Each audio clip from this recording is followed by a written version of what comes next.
This Finance Committee is resumed. Welcome to the new Minister of Youth Development and National Service. Welcome to Permanent Secretary and also the technocrats from your ministry. Head 81, Ministry of Youth Development and National Service.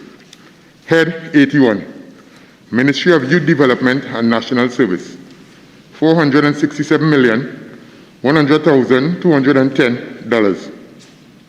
I will now invite the Minister of Youth Development and National Service to make a brief opening statement for a maximum of 5 minutes. Thank you, Mr. Deputy Chair. It's my pleasure to attend this Standing Finance Committee of the Parliament to discuss the budgetary allocation for the Ministry of Youth Development and National Service, MyDNS. Mr. Deputy Chair, the Ministry of Youth Development and National Service is dedicated to the development of youth and infusing in them the values and attributes of national service and entrepreneurship. As a primary agency responsible for the development of the nation's approximately 500,000 youth, the Ministry is committed to the delivery of the nation's young people. The Ministry is also committed to the delivery of quality services, youth skills and development programs, and training to enable young people of Trinidad and Tobago to achieve their full potential and become productive members of society. In the discharge of its mandate, the Ministry is guided by Vision 2030 National Development Strategy and a Roadmap to Recovery Report, which provides the overarching framework for the Ministry's interventions. At the sector level, the Ministry is guided by the National Youth Policy 2020 to 2025, which defines youth as persons aged 10 to 35 years and reaffirms the value of empowering and strategically engaging the nation's diverse youth as co-creators of sustainable development. Mrs. Deputy Chair, in April of this year, when I joined the Ministry, I embraced the vision that the Ministry is responsible for setting the foundation for the next generation of leaders and advancing the youth development agenda by increasing access to positive transformation opportunities for our youth population, which represents 40% of our national population. Today, I'm pleased to announce that the Ministry has engaged in collaborative discussions with key stakeholders, and the fiscal 2020 development programs form the basis of a comprehensive medium-term development agenda for our young people. Through these programs and interventions, the Ministry will provide the avenues that will facilitate the seamless transition of youth from their current situations. It is through our residential and non-residential training and support programs that our young people will become beacons to enjoy the sustainable employment and livelihoods and become successful entrepreneurs. It is indeed my pleasure to address the committee this morning and to answer any relevant questions coming from the other side. Thank you. Thank you, Minister. Honourable members, the question is that the sum of $467,100,210 for Head 81, Ministry of Youth Development and National Service, stand part of the schedule. Honourable members, the sum of $467,100,210 for Head 81, Ministry of Youth Development and National Service, is comprised of monies proposed for expenditure under the following subheads, and items to be found in the draft estimates of recurrent expenditure and the draft estimates of the development program. We now proceed to consider the draft estimates of recurrent expenditure. So we are in the recurrent expenditure booklet, subhead 01, personal expenditure, page 403. Member, item 001, General Administration, member for Couva North. Thank you, Chair. I'd like to refer the Minister to line item 01, salaries and cost of living allowance, which was estimated for 9.3 million. It was revised at 8.872, a difference of approximately $428,000, which include provision for vacant position with incumbents. Can the Minister advise how many vacant positions exist at this time in this ministry? Mr. Minister. The number of vacant positions currently would be 230 on the establishment and 45 in terms of contract positions. And these positions are expected to be filled during this financial year? In terms of the contract positions, we will be moving towards doing that, and that is where the focus will be at this point in time. Thank you, Minister. I recognize member for Couva South. Thank you very much, Deputy Chair. Minister, and probably the Finance Minister may want to pronounce on this, because I just heard you indicate that in terms of the filling of vacancies, it may be in the direction of contract position. Minister, in your last year's budget presentation, you had indicated that there will be a freeze on hiring in the public service. In this particular presentation, I did not hear any pronouncement, but in terms of this particular line item and this ministry and other ministries, has the government extended this freeze on hiring in the public service?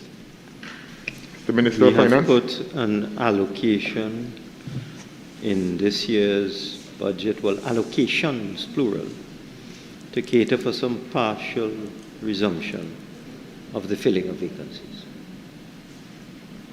And I am forced to ask the question to seek further clarification.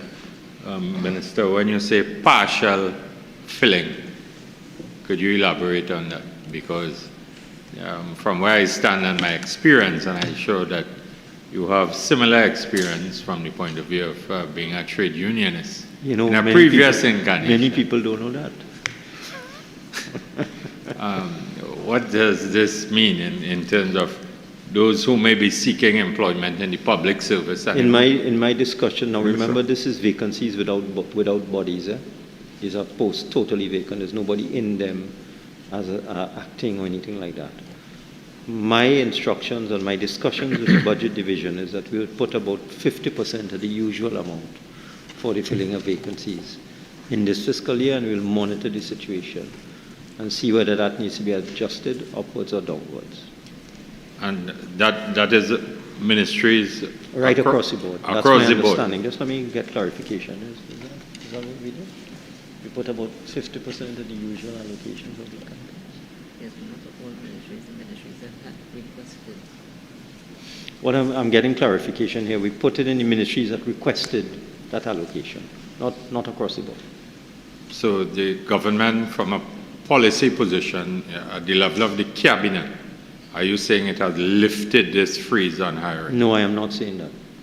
I'm saying we made a provision and we will monitor that and adjust it appropriately. Okay, thank you. I'm not totally satisfied. So I am not saying that we lifted any freeze. I'm just saying we made a provision and we will monitor the financial situation and make appropriate adjustments. So the freeze on the hiring of persons in the public service would have been guided by what? The overall financial situation of the country? You see, what ministries used to do is that they would not utilize this line item for one reason or another. Quite often it is an external cause. The Service Commission didn't fill the vacancy. So you come towards the end of the financial year and you see that this money is still there. They would take it and use it for another purpose. So that is one of the reasons. And the other reason, of course, is to reduce expenditure as far as is possible. But is there a continued focus as it relates to an expansion of contract labor in the public service? Contract labor will be used as and when required. Okay, thank you. I'll recognize the member for Carney Central. Thank you, Mr. Deputy Chair. On the same line item, please, 01, can the Minister indicate how many permanent positions are in there currently? Minister. How many permanent positions what? That are employed currently in the ministry? 365. 365. And these are all persons who would have started when this new ministry was formed? These would be positions on the establishment.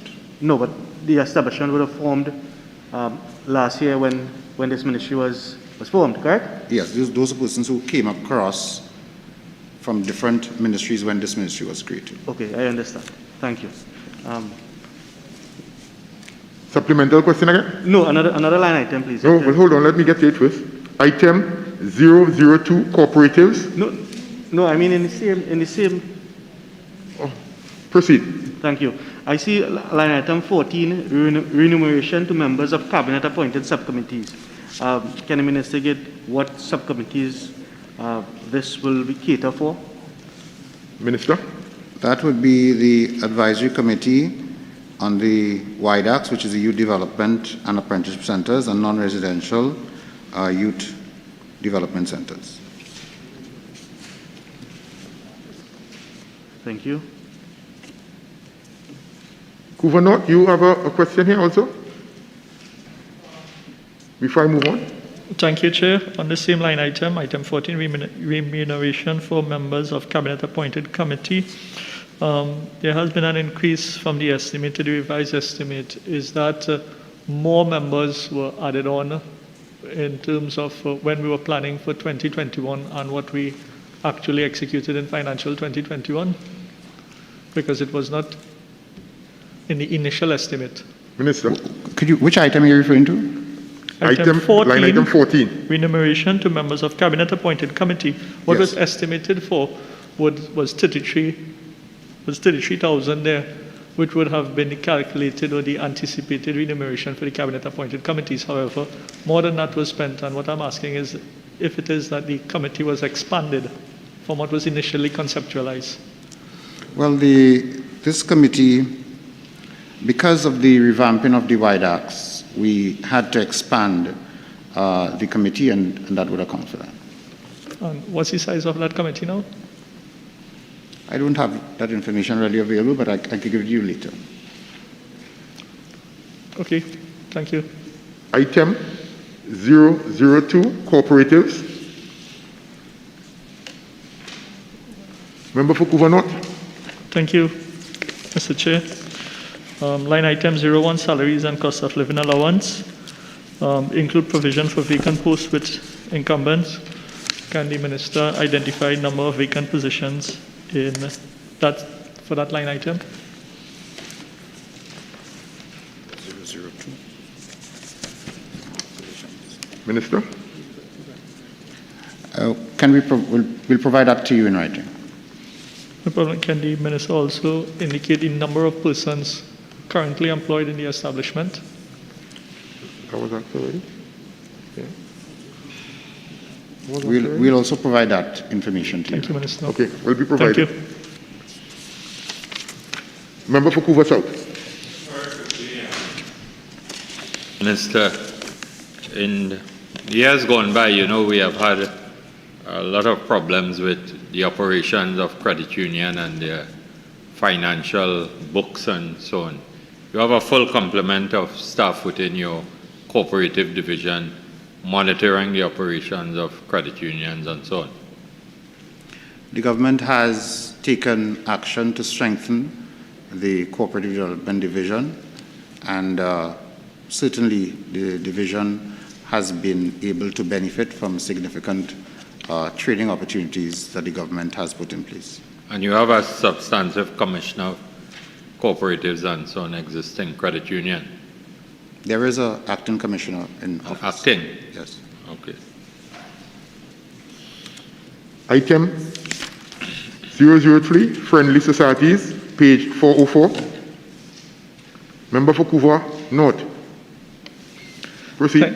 Thank you, Chair, and I make reference to line item 01, salary and cost of living allowance.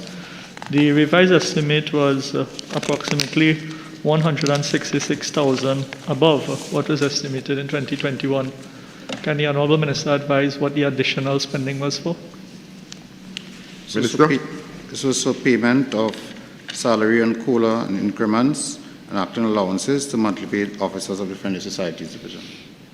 Can the Minister advise how much additional warm bodies were recruited?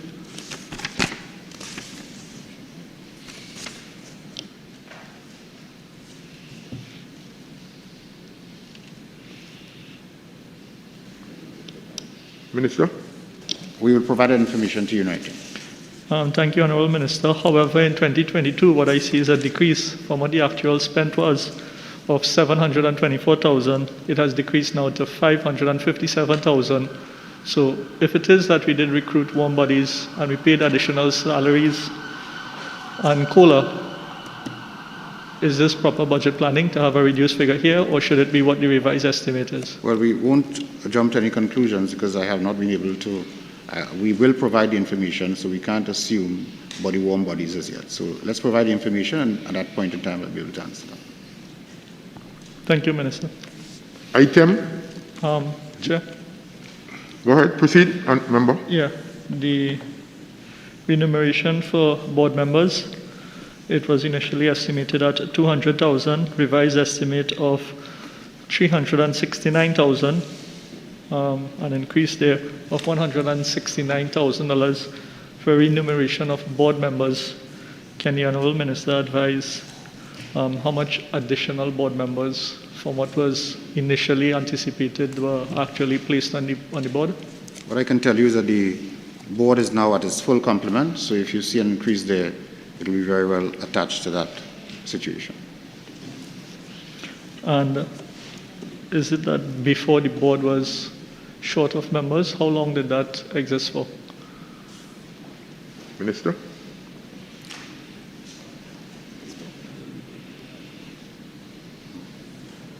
Okay, I don't have that information readily available with me, but I can provide it to you. Thank you, Honourable Minister. However, in 2022, if it is that the board is at its full complement, and that is what the 369,000 is for, then why are we budgeting only 200,000 for this financial year? As I said, I don't have that information readily available.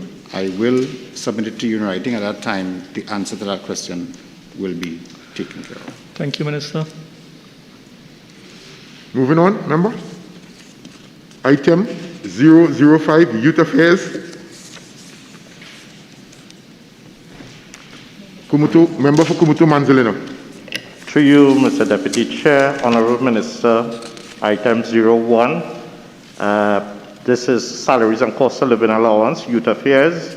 Can Honourable Minister say how many persons are currently employed in this division?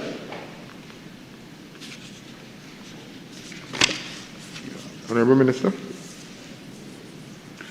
Okay, I don't have that information available in terms of the numbers, but I can provide that to you. And can you also, Honourable Minister, through the Chair, how many number of existing vacant positions are there in We'll provide the information at the same time. Thank you.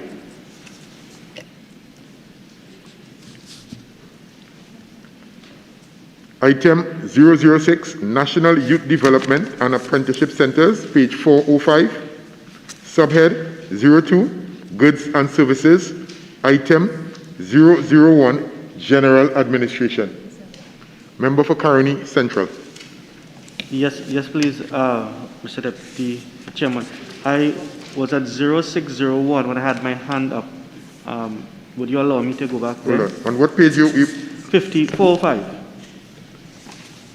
On what line item? 02, please.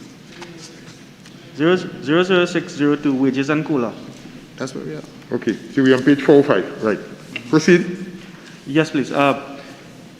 Through you, Mr. Deputy Chair, can the Minister indicate what was the result of the decrease in wages and COLA for the period the estimates for 2021 and the revised estimates, and how have we arrived at the estimate of $6.8 million? Member, first of all, let's position the mic properly because as you're looking down here, right, so that we could hear clearly. Thank you. Do you Minister, want to repeat? That represents payments for daily rated workers, for the youth development and apprenticeship centers, and for the at-day head office and youth facilities. Also, please, Mr.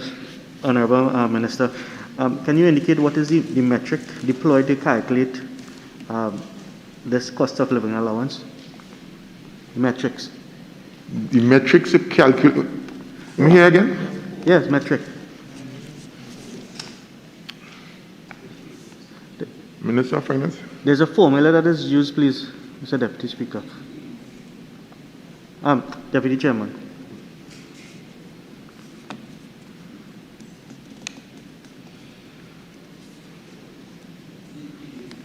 Right. Minister of Finance. Yeah, this would be, I'm being told these workers are daily paid workers or daily rated workers, or this would be part of a collective agreement? Part of a collective agreement, please? I beg your pardon? Is it part of a collective agreement, you're saying? Yes. Can you indicate which unions are represented here? I have to be patient.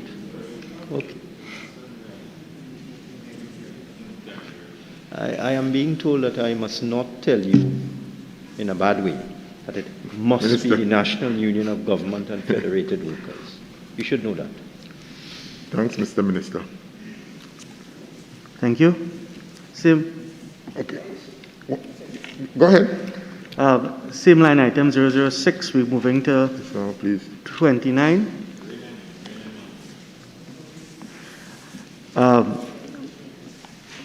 Overtime, Overtime please. and daily rated workers. Overtime daily rated workers. Okay, proceed. Given that in fiscal 2021, many of the operations due to the COVID-19 would have slowed the ministry's operations, how was the estimate arrived at for 2022, please? Honorable Minister. Because the government thrust has been to reignite the work of the youth development and apprenticeship centers, we are comfortable that the operations will be similar to what existed prior to what you speak about in terms of interruptions from the COVID pandemic. And therefore, okay, thank you. I recognize the member for Couva North. Thank you, Mr. Chair. Line item 01, salaries and COLA. The estimate for 2021 was 6.3, and it included the provision of vacant posts with the incumbent. Wages and COLA, line item 02, the estimate was 6.8. The revised estimate was 5.9, a difference of 900,000. This would have indicated that it was budgeted to pay salaries and wages and COLA to have persons employed in the environment where several young persons have become unemployed and are looking for jobs. Can the minister advise that why it is that the revised estimate is 1.7 million when you add the two line items together, less than what was budgeted for, and why it is these young persons who are looking for jobs were not recruited during the fiscal term? This does not have anything to do with recruitment. We are currently in the process of revitalizing these centers and putting plans in place for the resuscitation of these apprenticeship centers. So this really has nothing at the point in time to deal with recruitment of the persons you speak about.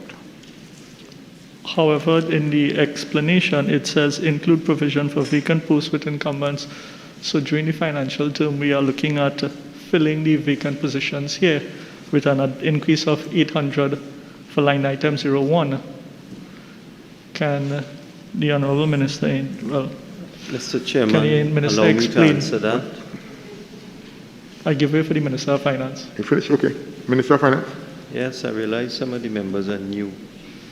The terminology vacant posts with incumbents means there's somebody there. They're simply not confirmed in the position. So you're not recruiting anybody. Active. You will be regularizing somebody or appointing somebody, but you're not recruiting anybody. I take note of the minister's explanation. However, if it is that someone is in the position, we're dealing with estimates of 6.3 million and revised estimates of 5.5. The actual revised estimates is less than what the estimates were. And if it is that persons were there, then persons would have been paid a salary. What it implies is that the salaries were not being paid, which is why the revised estimates came in at 800,000 less than and 900,000 less than for wages and COLA. So all I'm asking is, during this environment where several young persons have been out of work, why these positions were not filled for the last year? That's simply what I'm asking. The question arises from a false premise. The posts have people in them. It is simply that the people are not confirmed in the position. Okay, so remember, we'll need to move on. Caroni Central. Same line item, please. Based on the response of the Minister of Finance, I get the point that the Minister of Finance is saying that there are persons in the position existing now. Is he saying that they have to be confirmed and there's no process for confirmation? They're just going to be confirmed. There will be no interviews held. Mr. Chairman, Mr. Finance. Mr. Chairman, I know these members are new, but they need to do some research. The government does not make appointments to these positions. The appointments are made by the service commissions. We cannot control the service commissions. They are independent. We ask them every year to try and speed up the process, but we do not know during the year which of the persons who are acting they are going to confirm. That is entirely up to them. We can only urge them, we can only plead with them, we can only ask them, but we do not control the actual appointment of person to positions. It is not the government that does that. Chair, would the Honourable Minister be willing to provide in writing the request that was made to have these positions filled? No. But the Minister just said that they asked and the position was not filled. The persons are in the position. The initial position that I was speaking of had nothing to do with what the Minister is speaking about. What I was speaking about, Chair, is that the monies were allocated, but it was not paid out. So you can't tell me that it have positions acting in the positions or the persons in the positions and they're not receiving a salary, because 800,000 was not utilized from what was assigned to this line item 01, and 900,000 was not utilized from what was assigned to this line item in 02. So it cannot be the persons were there this member receiving has a salary. asked the same question 7 times now and if got it an is the answer minister, a long time ago. He's wasting time. No, I have 5 minutes to make my Minister, contribution. hold on. I have 5 minutes to make Hold my on. contribution. Hold on. So member for Couva North, right? You still need to get clarity on this particular line item, right? Sir, they said that it will be provided in writing. You still have a further question on this line item? when I asked for it in writing, the Honourable Minister of Finance said no. I did not. I want to place I on the said I record. would not provide you with the letters. That is personal and private information about individuals. I am That not is what asking you about asked for. individuals, I'm asking about the position, You did Mr. not. Chair. You I'm asked not for the asking letters. The positions to Chairman, be filled, and this is I'm a asking waste for of the time. request. Okay, no, He's wasting time. correspondence. Honourable Minister, 1 second. So The Minister said that request was made to Service Commission for Just these going on, positions to be Mr. filled. Chairman, I'm we asking have if it can be 4 more provided minutes in to do. writing that the request for the positions to be filled, if it can be made available. Mr. Chairman, we have 4 more Right. heads to do. yes, He's yes, wasting Minister. time. Yes, Minister. The purpose of this committee is for the Minister to advise, So member for answer Couva North. and provide the information. Right. So what I want from you now, state clearly what you would like to receive, and we'll find out from the Minister if it can be provided. The Minister of Finance indicated that request was made to Service Commission for these persons, there were persons in the position, and request was made to Service Commission to have the positions filled. I'm asking from the Honourable Line Minister if he can provide us in writing a copy of the request that was made to Service Commission for these Mr. positions Chairman, to be he's filled. asking for personal and private Right. information. I am not asking for the And he will not individuals, get it. I'm asking for the positions. Right. Mr. Mr. Minister, can that information be provided on the positions? Minister of Finance? Oh, Right. personal and cannot be provided, so we'll move on at this Copies of the time. letter. What about- Member for Caroni Central. On the same point, the names can be redacted, please? We are asking for Okay. position. Answer Right. is no. We are not entertaining, I'm not Well, then entertaining no more no questions on request those was two made. items. No request Right. was made, and he tried to Okay, pull fine. it. Minister of Planning, you care to shed some light on this information, please? Thank you very much, Mr. Chairman. Mr. Chairman, we have had opinions given to us on these issues. That is personal information, and we cannot and will not provide that information. So, Mr. Chairman, and this is a general statement that I'm making in relation to any question of that nature. Right, thank you. We now move on to a line item. What aspect, Member for Cuba South? I just wanted to get some clarification from the Minister of Finance and the Minister of Planning, because I've been listening very intently. No, but you are a seasoned campaigner, and I think you should be able to understand Well, what they're saying. I am asking it in the context of my previous incarnation and so on. Right. Because Last item on this. I've Last heard both question. ministers indicate that it is personal information. I think that what is being asked is not personal information, but the request that was made, if indeed a request was made by the line minister to have, or through the permanent secretary, to have to the respective commission, to have whether it is 10 vacancies filled, 20 vacancies, not about personal information. And that is what I seek clarification and guidance, because I know for a fact it is not in keeping with good industrial relation practices and so on to divulge personal information. But this is a general request. Right. So honorable ministers, provide what can be provided. I'm moving on. Okay. No. Bring that to the interpretation of the Minister of Finance and so on. I mean, based on the Minister of Finance track record, we may not be able, because last year, Chairman, this is a waste of time. No.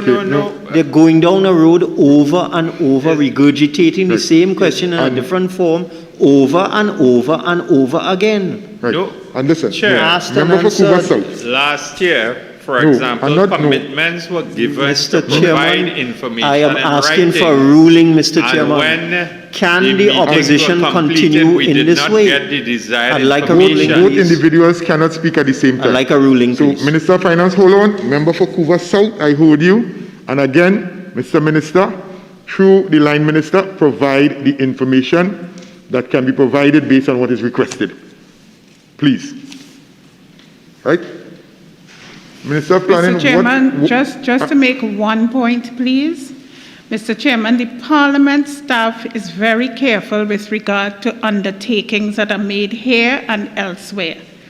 And for the Minister for the member for Cuba South to say that we gave undertakings that were not fulfilled, that is not accurate.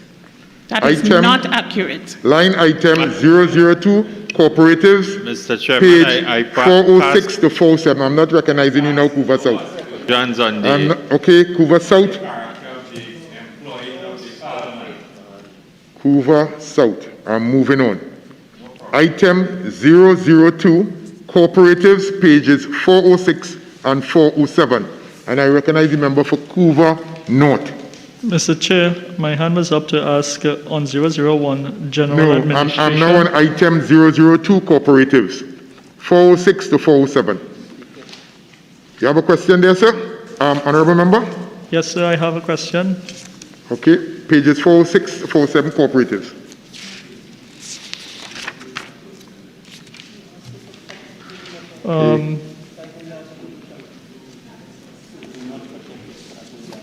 I'm recognizing you, member for Thank you, Cuba Chair. North. Line item 22, short-term employment. Can the minister advise the number of persons recruited in that ministry under this line item? Mr. Minister? Have the number or names of those persons, but we can provide the information later. I don't want the names. Can I get the number of persons? not the names. We'll provide just the number. information. Also, there has been a decrease of 524,000 for short-term employment. Short-term employment is conducted as and when required.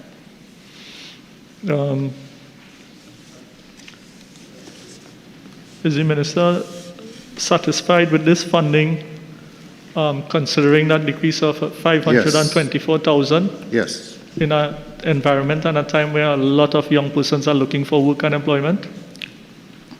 Asked and answered. Can I Right, make a Minister of general- Finance? Line Yes. item. Could One I second, make a Kuva, general no, 1 second. statement?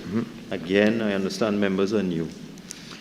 The term short-term employment means employment of persons on very temporary contracts between 3 to 6 months. This type of employment is not the preferred model of employment, and therefore, if there's a reduction in the allocation for short-term employment, then that is to be commended, not disparaged. It is not what the member thinks it is. Those are temporary, critical, short-term 3-month or 6-month contracts that are required as and when the exigencies of the service require. It's not a permanent thing. Yes, Kuva North. Thank you. Thank you, Minister of Finance. Thank you, Mr. Chair. Mr. Chair, can the Honorable Minister advise us the $2.8 million that was spent for 2021 in the revised estimate for short-term employment? What was the process utilized for recruiting those persons? Were those positions advertised on their website, if they have a website? Mr. Minister. The Minister of Finance just spent some time explaining what short-term employment is. Yeah, what was the process to recruit? It is very short-term, 3 to 6 months, and the very process within all the ministries that would be managed by the Human Resources Department is the same process utilized throughout. Can the Honourable Minister kindly advise what that process is? Mr. Minister. Is it a public advertisement? Mr. Chairman, this is becoming ridiculous. If somebody is to be hired for 3 months, then to go through the whole process of public advertisement and interviews. But 2.8 million was spent. Mr. Chairman, 2.8 I million did not spent. interrupt them when they were speaking. Right, Kuva North, you're getting an answer. I'll give you the opportunity to make a comment after. Proceed. That honourable member does that all the time. You're rude. No, No, Mr. he's Minister. rude because One he's saying second. my comment is ridiculous. Hold on 1 second. Mr. Minister, please. Right, so answer. Be allowed to respond without interruption from the other side? Answer, please. Thank you very much. If one were to go through the whole process of interview, advertisement, evaluation for a 3-month contract, by the time that exercise is over, the 3 months would have expired. It is not practical. One uses established public service procedures for these things. The person must be fit for purpose. They must meet the academic and experience requirements. They must be able to perform the function. It's a 3 month, sometimes a 1 month, sometimes a 2 months. Can I have an answer from the Honourable Line Minister related to this $2.8 million in spending, please? I have answered. The Minister of Finance have given an answer. Do you care to make a comment? The purpose of this committee is for us to review the spending of the previous financial year, and I'm still on line item 22, short-term employment. Honourable Chair, the purpose of this committee is for us to review the monies that has been spent for the previous financial year and for us to look at what is being proposed in this upcoming financial term. It is expected that the line minister, when asked, will provide answers to ensure transparency in the spending of taxpayers' money. We are asking questions here. The minister is indicating that he doesn't have the answer. He's willing to provide us with it in writing. We are happy to receive that in the near future. But when I ask for how $2.8 million has been spent for 2021 to recruit persons under this line item, the Minister of Finance has not provided an answer with the process. I am asking, what is the process? If the Honourable Line Minister can provide us with it in writing, if he doesn't have the answer now, if he can provide us in writing how this money has been spent. And what is the process used for spending this money? Sir, can it be Well, Mr. provided in Chairman, writing? the Minister of Finance did answer the question, and I don't know what else I can add to that except to say that the established procedures of the public service is utilized in the recruitment of these very short-term persons, and that is the answer to the question. He did not answer and say if it was advertised. I'm not recognizing. You have a hand up, Barter Sanwan? Yeah, thank you very much, Deputy Chair. Can the Minister for Youth Development and National Service advise this honourable meeting how persons are made aware of when short-term employment are required in the ministry so that persons can apply for these specific jobs? Minister? Mr. Chair, it's the same question, but I will endeavour to add that the established procedures of the public service is utilized in the recruitment of these very short-term positions, and therefore the human resource departments at various ministries will utilize the database of information available to them in the recruitment of these very short-term positions. And that is my final answer to that question. Item on the same. Yes. Can the Minister then advise this House what is this established public service practice in order to make persons aware of the vacancies Chairman, with respect they to are short-term dragging employment? this simple item out. I'm begging you, It's $2.8 million. dragging on and on with the same thing. And 2.8 million. People out of work, people looking for jobs. How are they made aware? Wait, that's all right. Listen. Members, listen. We have been going government, opposition, and both instead, left and right. So again, Mr. Minister, provide what information can be provided in writing, and we are moving on. Member for Caroni Central. Yes, please. Line item 08 under goods and services, rent and lease. Can the Minister provide in writing for us the amount, the buildings leased, and who are the landlords, please? We are still on, so we were on page previously, 406, 02 Goods and Service General Administration. It was brought forward, so I'm just taking you back to the same, within the same block, no. 08. Item 002 Cooperatives, page 406 to 407. No. Mr. Deputy, Your colleague Hoover North went back to that particular line item. We are now item 002 Cooperatives. We are still within the same block. We were discussing line item 22. I am just discussing line item number 8 within the same block before you move on.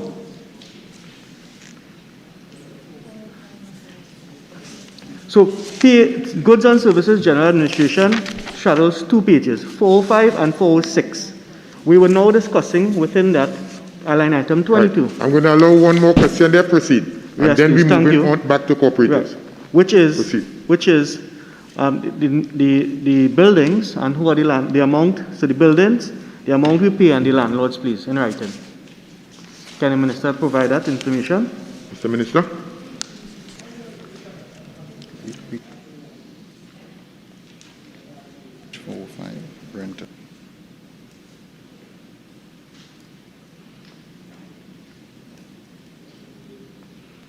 Okay. We can provide information.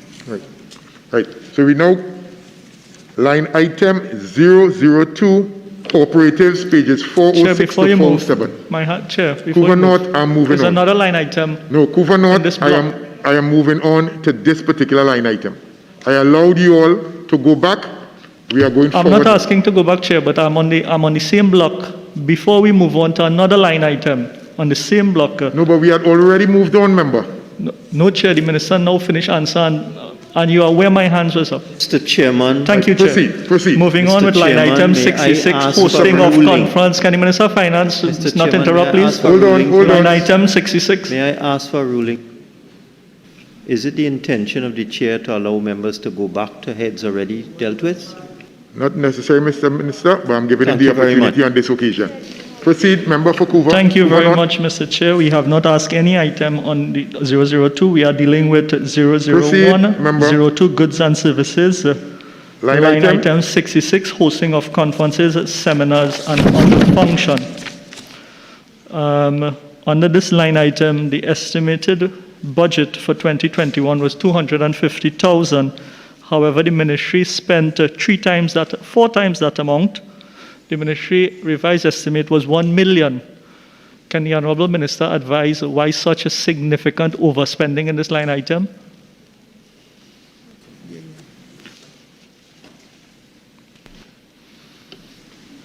Mr. Chairman, this sum will include all of the various training and seminars and conferences held by the ministry during this period, including the annual youth awards. $1 million. Can the Honorable Minister provide us with a breakdown of how this $1 million was spent in writing? Yes. Right. Thank you, Minister. Item 003, Friendly Societies, pages 407. Item 004, Youth Centers, page 408. Member for Couva North. Thank you, Honorable Chair. To the Minister, item 43, Security Services.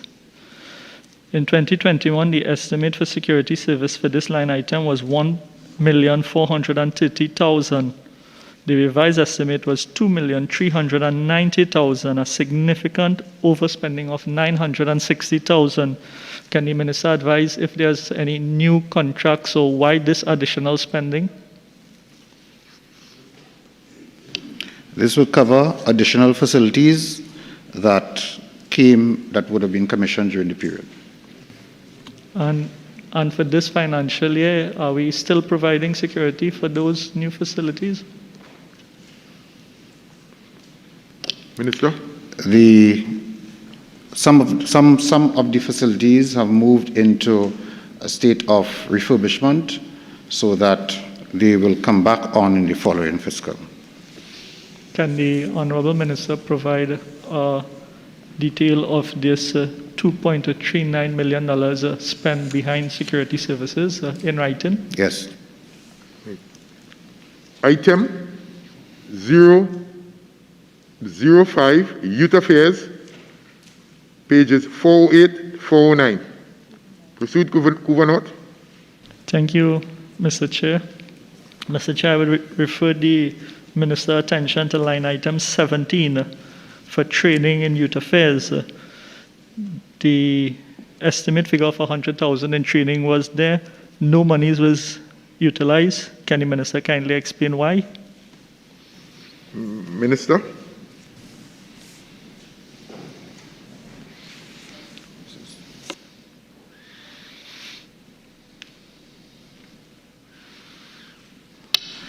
Mr. Chairman, this is an allocation to cover external training, and because of COVID restrictions, no such training took place.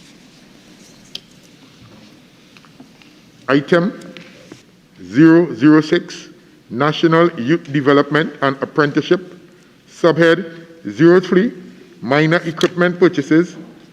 Item 001, General Administration, page 410. I recognize the member for Couva North again.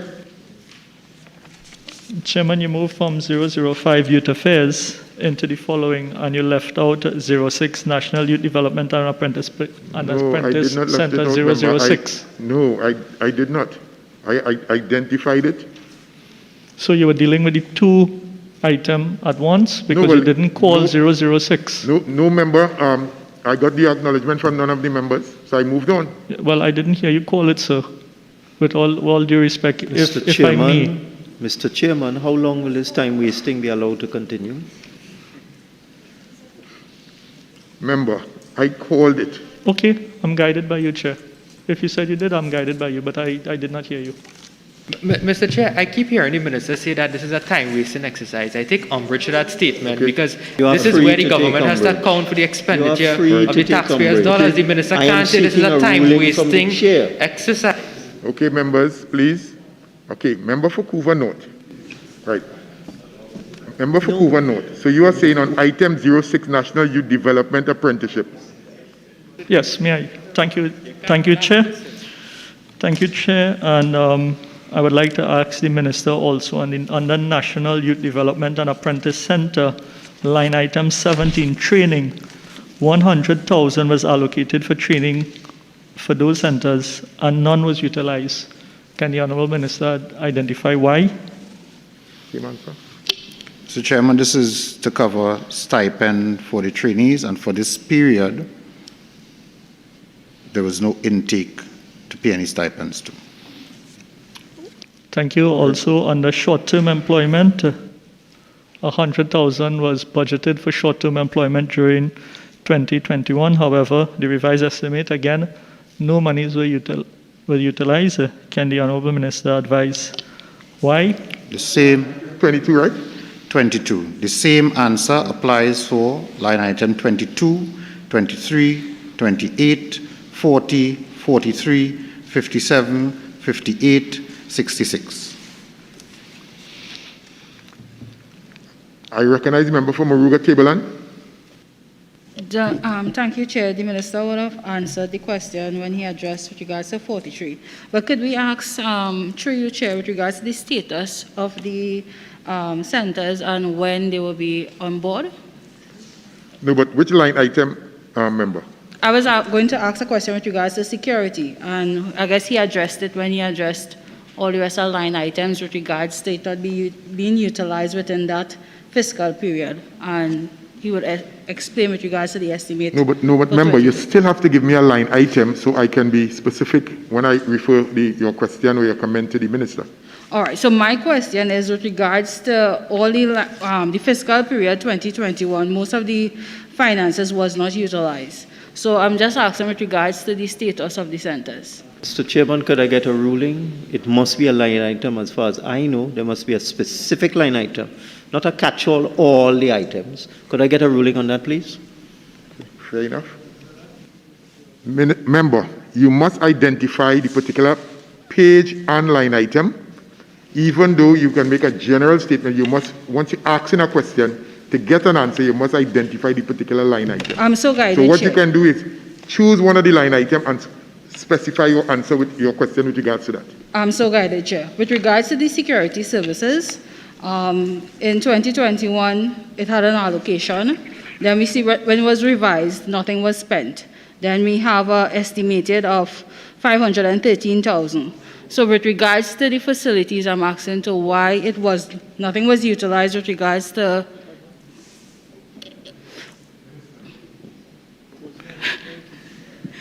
the security services. So if I could get a status of the centers. Mr. Minister. Mr. Deputy Chair, I did answer that question before, but I will cooperate. The centers, as I said, did not have an intake for that period, and therefore that is why those items you do not see any expenditure reflected. The government, as a policy position, has taken a decision to resuscitate all of these centers, and we expect that during this fiscal, we will have an intake of students at these facilities. No, I need to recognize Caroni Central first. Thank you. Same line item, Honorable Minister, 43. No amount of money was spent in the 2021 revised estimate. Is it that these centers were left unmanned for the entire year? That is my question. No. Minister. So how much was spent on security service if they were manned security service? There are daily paid watchmen attached to all of these facilities. And it would not be reflected here because they are daily paid, and that was accounted for earlier on. Member for Couva North, still have a question?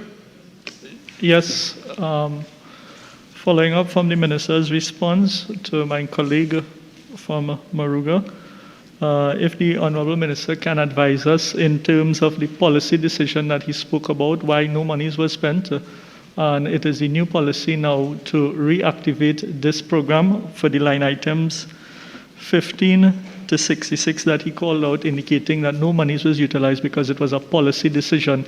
Can the Honourable Minister provide us with a copy of the policy decision, when that policy decision was implemented and when it was revised?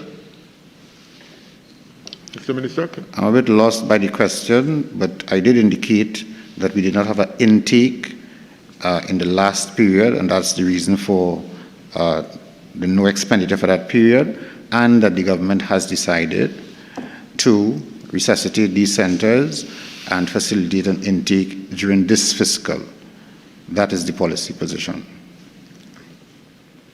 So what I'm asking the Honourable Minister for is the policy position for no intake, because the government came to this House, presented a budget last year, we debated that budget and we agreed on a certain spending. However, this spending was not utilized. Chairman? The government, if I may finish, please. One sec. The government took a policy position for no intake during the fiscal term and did not utilize the funds. The minister is now saying that they have revised that policy position and intend to utilize funds for the upcoming financial term. All I'm asking is for a copy of the policy decision that took place for it to not have any intake during the last financial year, and the amendment to that policy position in writing when those decisions was taken. Minister, can that be provided? No, Chairman. No, Deputy Chair. The position of no intake, these programs are residential in nature. As a result of a worldwide pandemic associated with COVID-19, there was no intake for that period. We anticipate that as long as the government, the vaccination program improves, we will be able to facilitate an intake to these residential programs and therefore have an intake in this fiscal. Chair, if I may, at this Is it on the same line item, member? Chair, well, we're dealing with multiple line items here, but what we're dealing with is the policy position by the administration.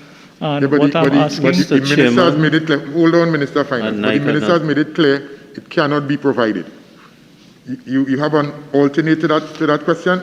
well, to that answer? if the policy position, or there's no Mr. Chairman, document I'd like a related ruling, to the please. policy position that cannot be provided, May I have a ruling? then One can second, I Mr. Minister, can I one get second. from the minister just the date when the decision was taken, whether it was taken by cabinet or the minister, to suspend the program, when the date that decision was taken place, to suspend the program, who took that decision, and the date the position was taken to reactivate the program, and who took that decision, whether it was the minister that took the decision or cabinet took the decision.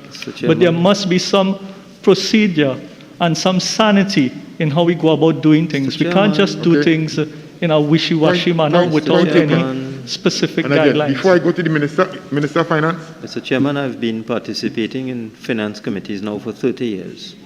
It is established procedure that delving into matters of policy is not allowed in the Standing Finance Committee. We are dealing with the estimates, allocations, that is it. Going on deeply into policy as a member wants is completely ultra-virus and out of order. I'd like a ruling on that, please. right. And Chair, again, it was the minister who said it's a policy position. Man, I've asked, why does he keep interrupting? I've asked you, Mr. Chairman. Right. And again, I will upheld the question that you are asking, and we are going to move on. All right, we are going to move on. The minister said it cannot be provided. The Minister of Finance made a clarity on with regards to the policy statements, and we are going to move on at this time. I'm not asking for the policy, I'm asking for the date, and I'm asking who made the decision. Simple as that. Those are Okay, not Minister matters of for this Planning. committee. Minister of Planning.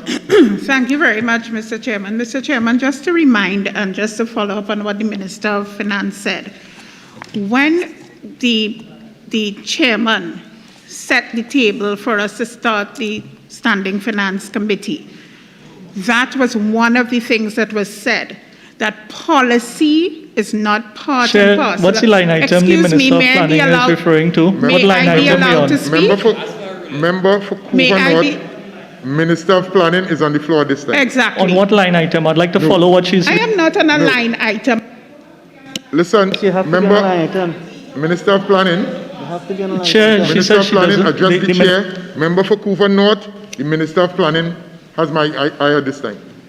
Thank you very much, Mr. Chairman. Mr. Chairman, as I said, when we sat here on Saturday and set the table for this Standing Finance Committee, Chair, I want to object. Why You it is we need cannot line item? object. Why we need line item in the opposition, but the members of the government do not need line item? Can we have a ruling on this?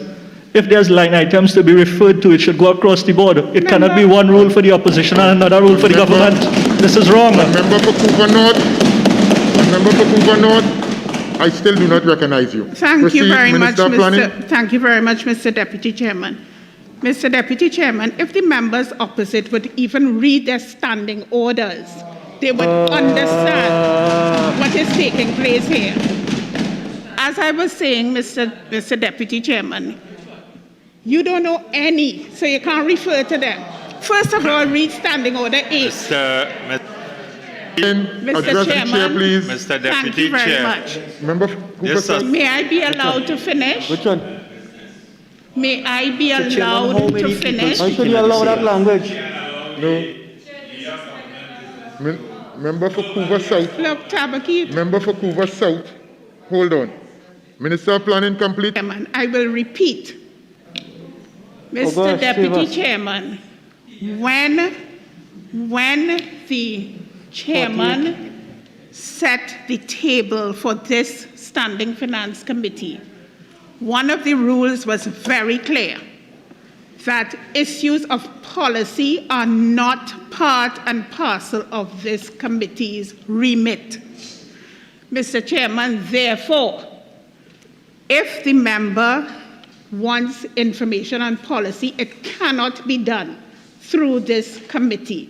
And Mr. Chairman, I would like to ask that we move on from this because the member obviously is asking a question on policy, and this is not the remit of the committee. If he could go to a line item and ask a question that does not refer to policy, then the committee can hear him. Right. Honorable Mr. Chair, Honorable members, Couva North, hold on. Honorable members, thank you, Minister of Planning, for that input. And I now go to subhead 03, minor equipment purchases, page 410. Item 001, general administration. County Central, you have a question there? Yes, please. Sure. Can the minister indicate what other minor equipment is due to be about this financial year, which will result in an increase of $76,100, please?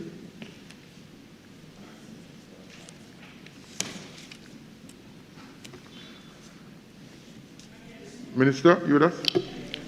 Mr. Deputy Chair, the replacement of outdated equipment such as power washers, brush cutters, and vacuum cleaners.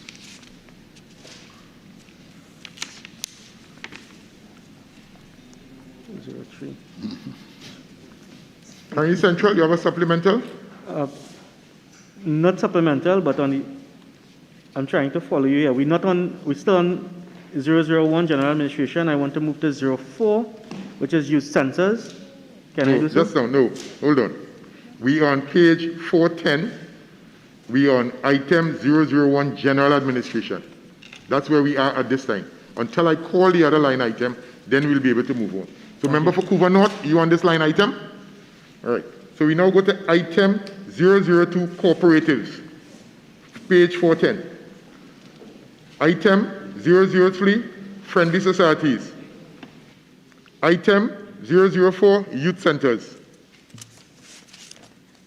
Member for County Central? Yes, please. 01, vehicles for youth centers.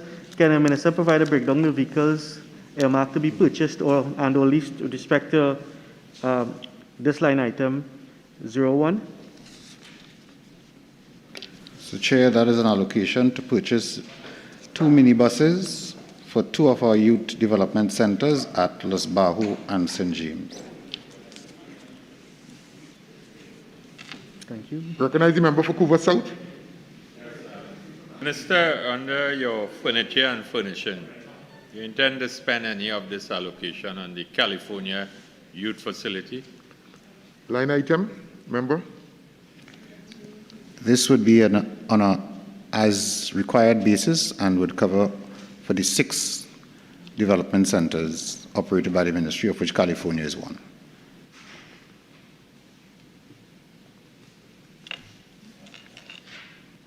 Item 005, Youth Affairs.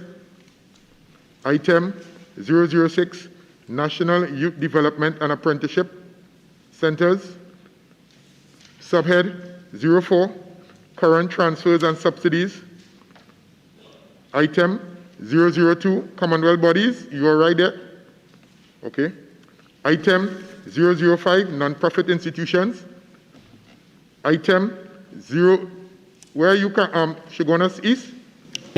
Item 005. 005, Non-Profit Non-profit. Institutions. Yes. And we're on page 412. Yes. Proceed. Thank you, Deputy Chair.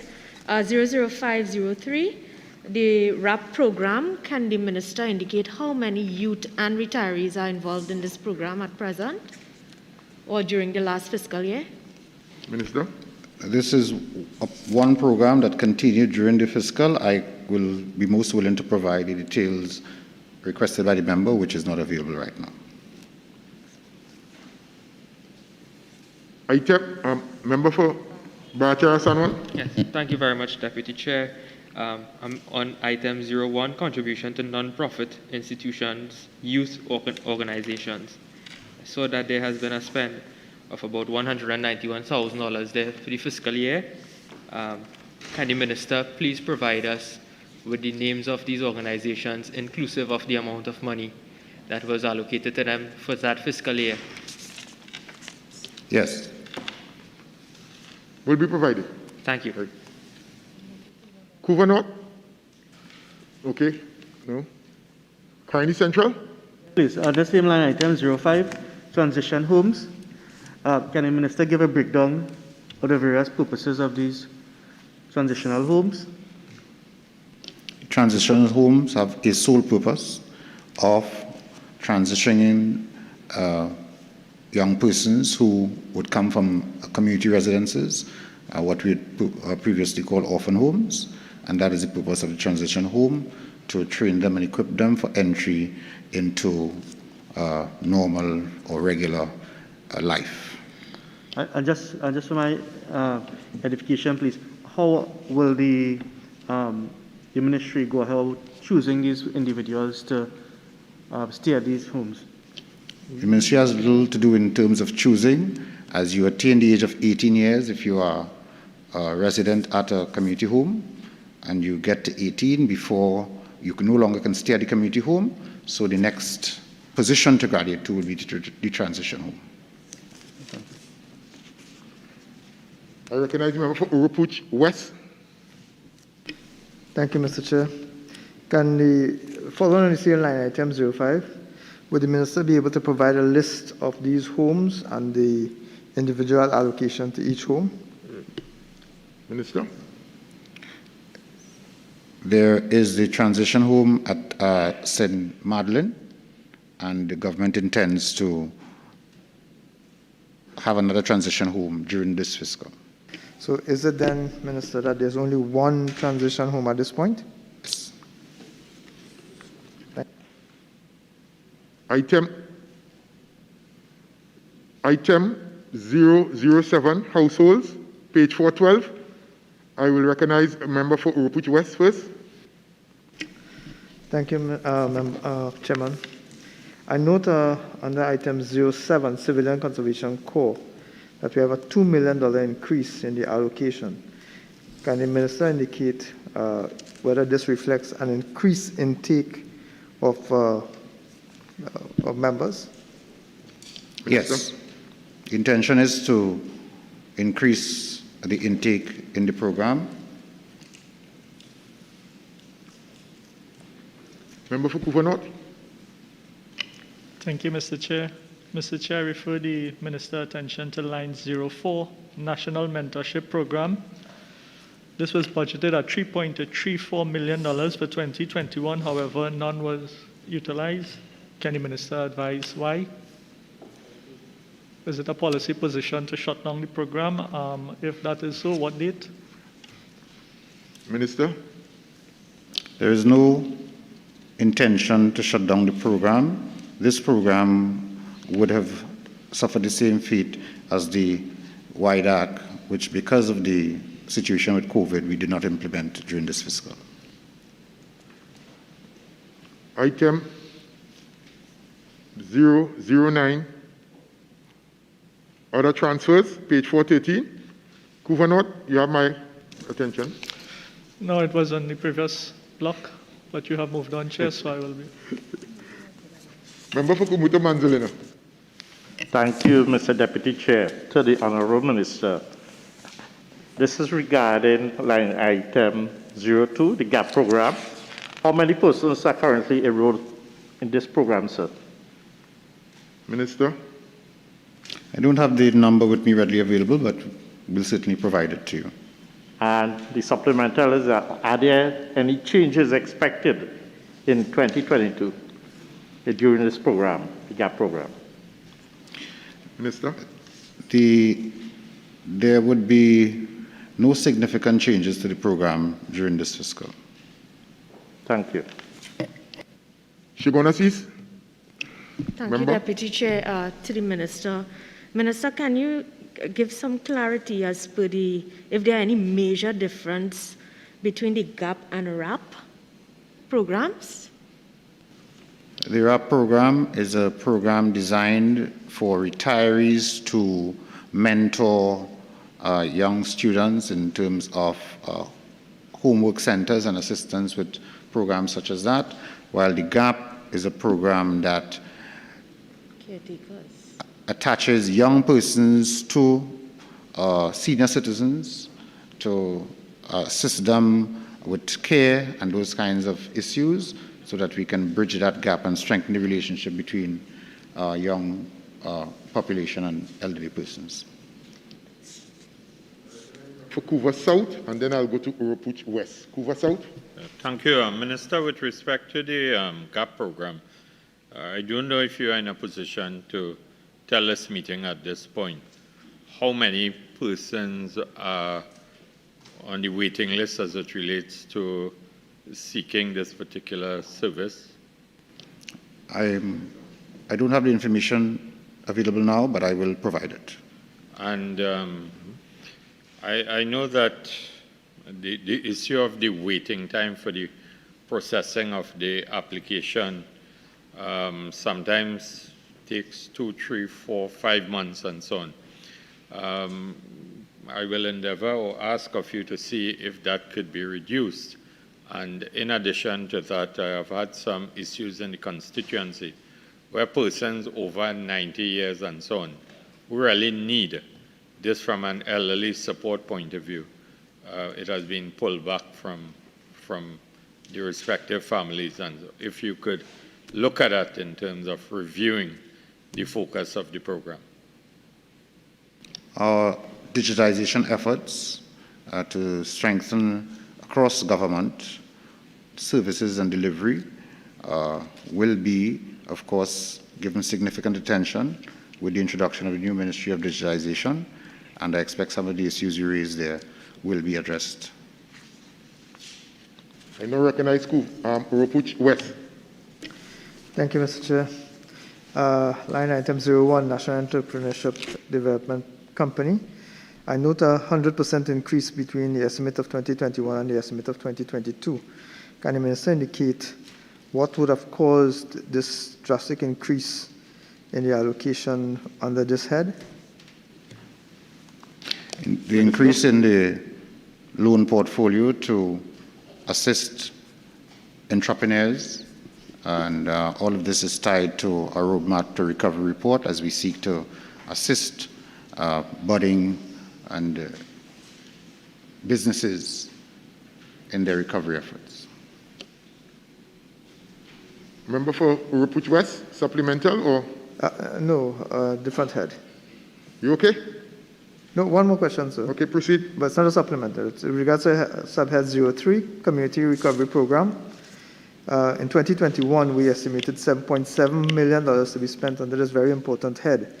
Only $690,000 was actually spent. But this year, even though we recognize the importance in 2021 and allocated 7.7, this year we are only allocating $1 million. Can the minister indicate why is it that this community recovery program no longer is as attractive as it was in 2021? Chair, many of the recommendations of the community recovery program has been taken up by several other ministries, and including the Ministry of Youth, and therefore the work of the recovery committee is well covered. Thank you very much. Hoover South. Minister, with respect to the National Entrepreneurship Development Company, could you, or are you in a position to inform the meeting about the current liabilities of this particular entity from a loan portfolio point of view? Are you speaking about outstanding loans? We don't have that information available now. And insofar as it relates to individuals, we'll not be able to provide that. If you are asking for other information. No, I'm not asking for the names of persons and so on, in terms of how many are in what you would call a bad situation, a negative point of view, and what are you doing to try to recover the liabilities and so on? The efforts at debt collection are very robust, and the NEDCO continues to work along with all their clients to make sure that there is limited issues in relation to delinquency. So based on the aggressive debt collection policy or initiative, you will provide the information on the number of bad debtors and so on?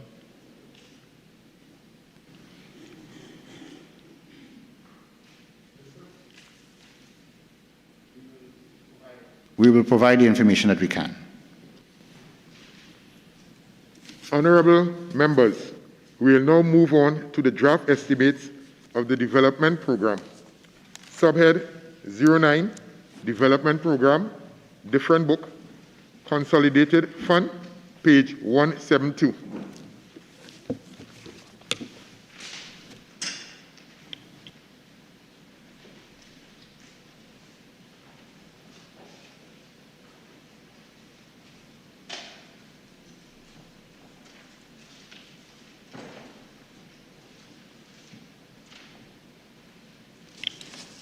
Item 003,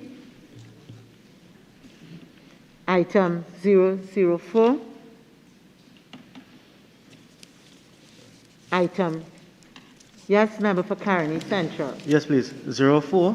I'm looking at, they're all taken together on projects numbers 011 to 025. Can the minister provide to us in writing the locations, if they have been identified, where these new projects will take place? Yes.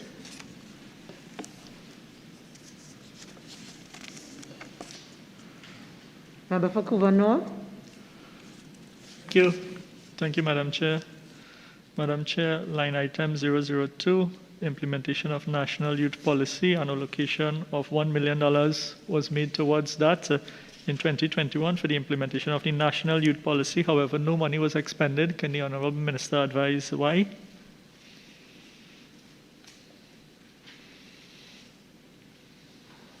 Can you remember indicate what item is on what page? Line item 002. 3. 123. 173. There's D, youth development, and the item right beneath that. Could you repeat the question, please?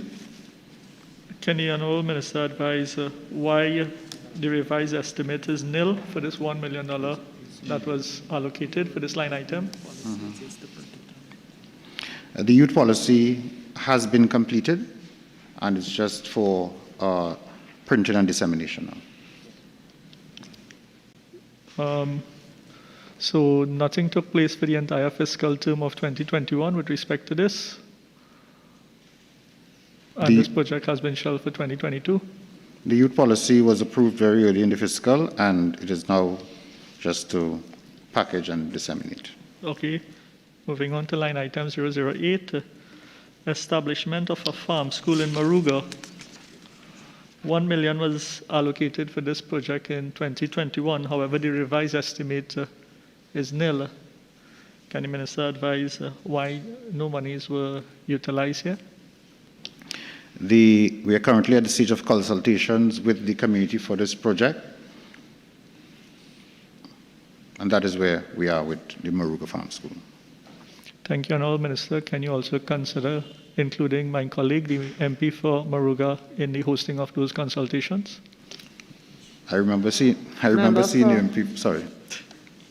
That's not a question for here. Member for Caroni Central. Thank you. Again, Madam Chair, light item 04, refurbishment of the Youth Development and Apprenticeship Centers. I see it's a cost of $60 million.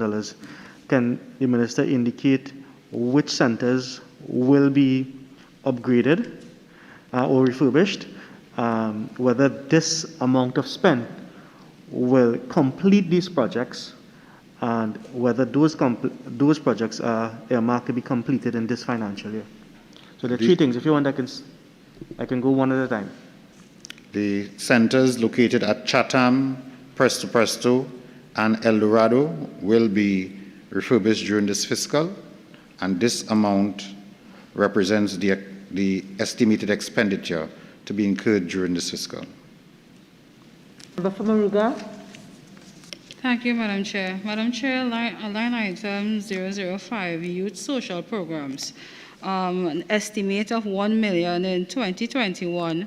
Revised is $2,730. I see that the minister's estimated at $2 million. Could the minister provide us with a listing of what these social programs entail?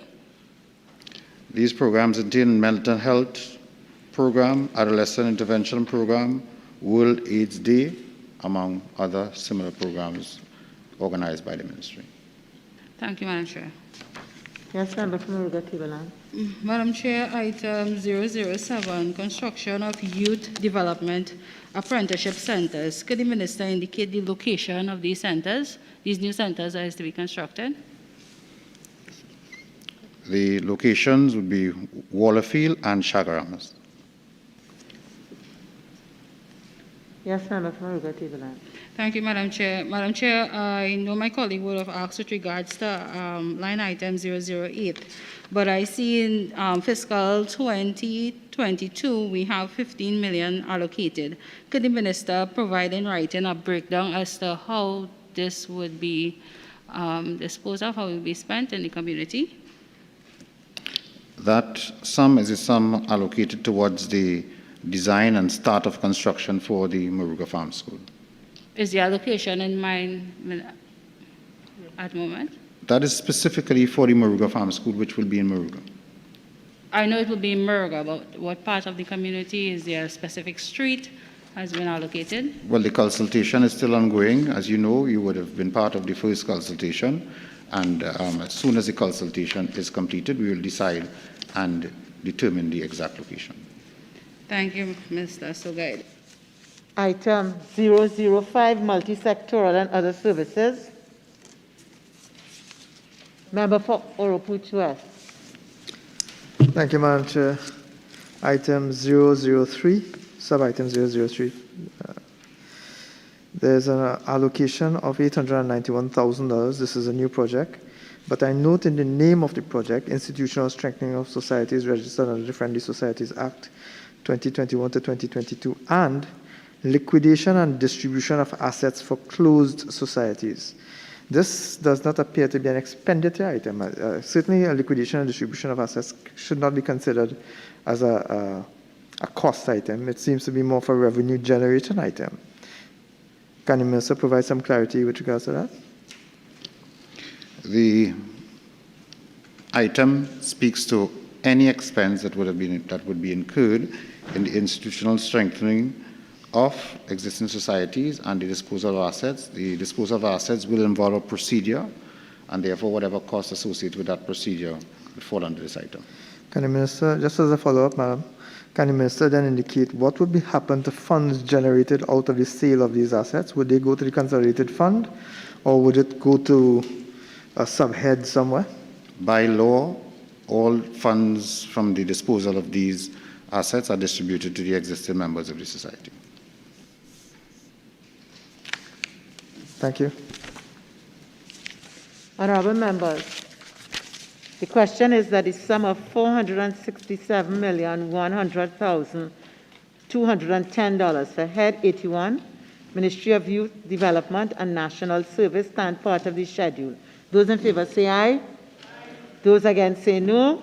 I think the ayes have it. The sum of $467,100,210 for Head 81, Ministry of Youth Development and National Service now stands part of the schedule. Thank you, Minister. Thank you, Permanent Secretary, and the representatives of your ministry. Thank you, Chairman. We now go on to Head 06, Service Commission. And for ease of reference, members, we will start at Recurrent Expenditure, and that is on page 29 of the relevant book. And we will also look at the development program, which will be on page 9 of the relevant book.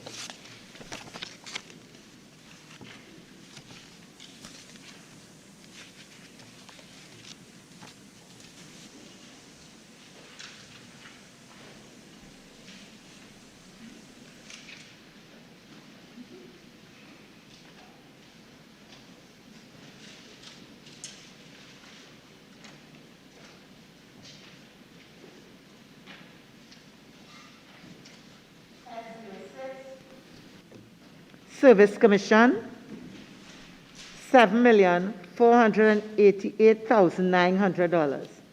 I will now invite the Minister of Public Administration to make a brief opening statement, not exceeding 5 minutes. Minister. Thank you, Madam Chair.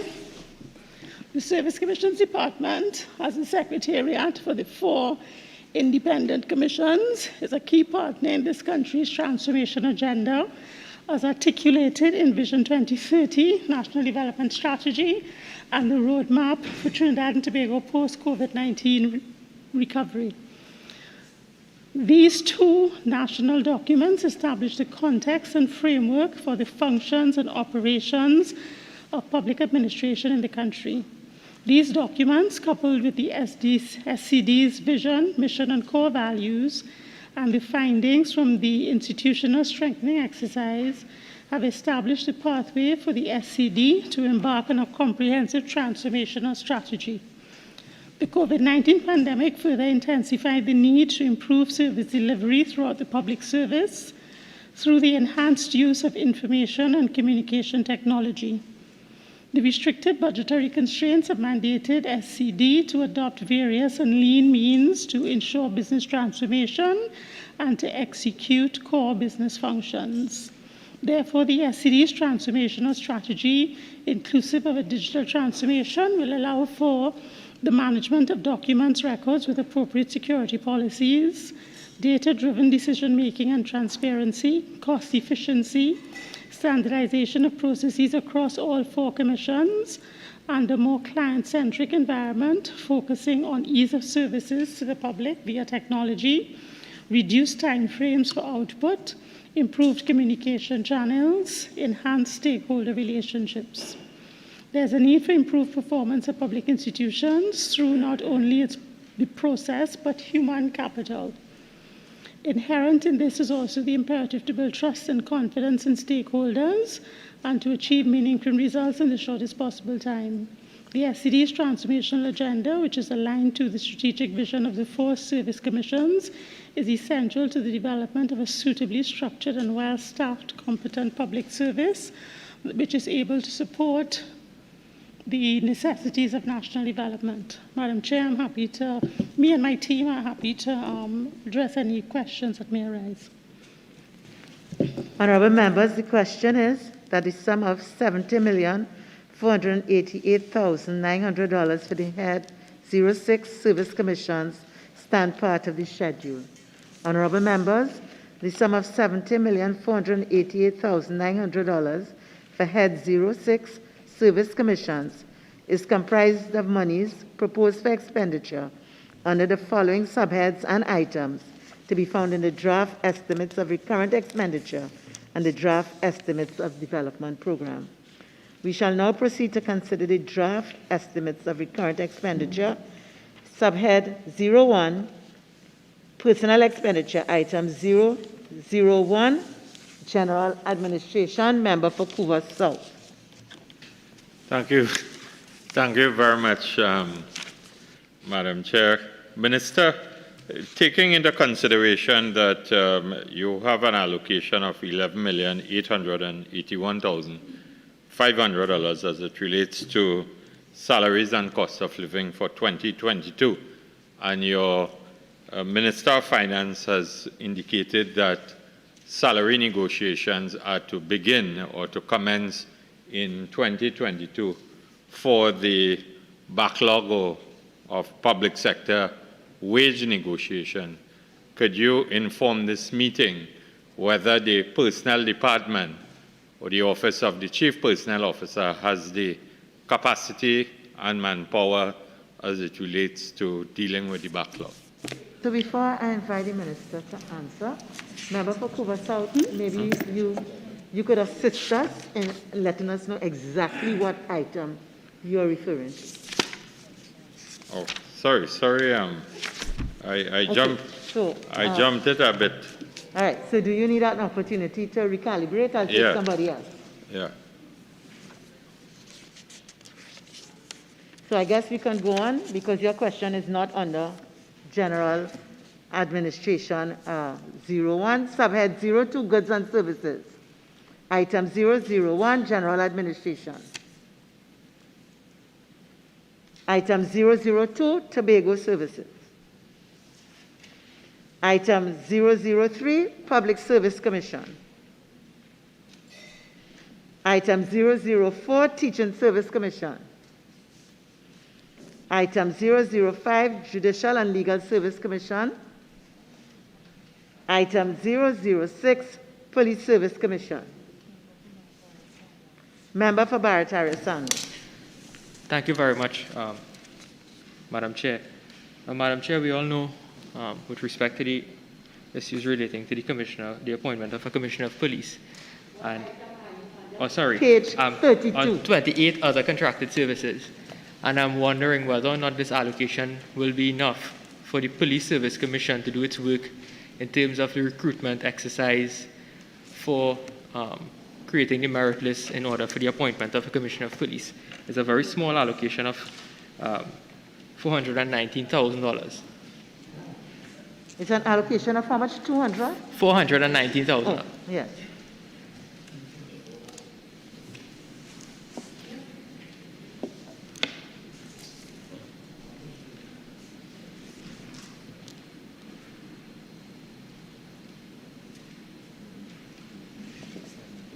Madam Chair, can I proceed? Yes, my understanding of your question is, do we think that this allocation is adequate? Yes, we do. In terms of the hiring of external firms for the purposes of evaluating the candidates in order to create the merit list for the appointment of a commissioner, because in the past, we know that this can be a very expensive exercise. The legislation has been amended to make it no longer compulsory for the Commission to engage external contractors to treat with this. So based on that and the Commission's proposed approach, it is of the belief that this allocation is adequate. Minister, true, of course, Chair. The fact that we don't have a Police Service Commission currently, if additional monies requested, if the new commission so determines or so decides to hire external firm, can you give a commitment that they will be receiving the funding for that exercise? I'm not sure you understood the response that the minister gave regarding external firms. Madam Chair, if I may, I'm not sure you understood the response. So if you would like to ask another question, I will allow that. Yes, please. Because what I'm asking is that the minister said it's no longer compulsory. Remember, I heard what you said. I asked you if you wish to ask another question. I don't So I'm asking whether or not, if it's not compulsory, and if the new commission do determine whether or not a firm should be hired, if they will be given the additional allocation.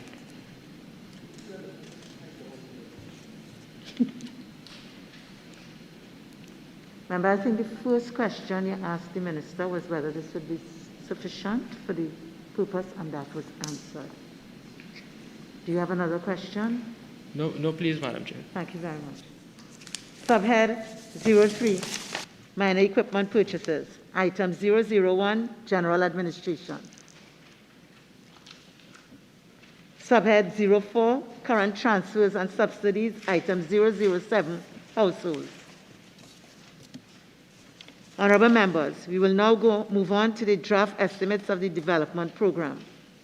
Subhead 09. This is in a different book. Consolidated fund, item 005, multi-sectoral and other services.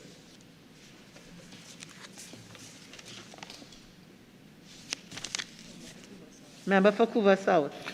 Minister, under 06 General Public Services, and we go further down Administrative Services, 034, in relation to the conduct of a job evaluation classification exercise in respect of the prison services of Trinidad and Tobago. The allocation is 3 point. Minister is that the member is looking at the personnel department's details rather than the service commission's details. Right. And I think I assisted by giving you the page number. Honorable members, the question is that the sum of $70,488,900 for head 06, Service Commission, stand part of the schedule. Those in favor say aye. Those against say no. I think the ayes have it. The sum of $70,488,900 for head 06, Service Commissions, now stands part of the schedule. Thank you, Minister. Thank you, Pierce, and your other members of your staff. We now go on to head 17, Personnel Department, and we're starting at page 78 of the book that deals with recurrent expenditure.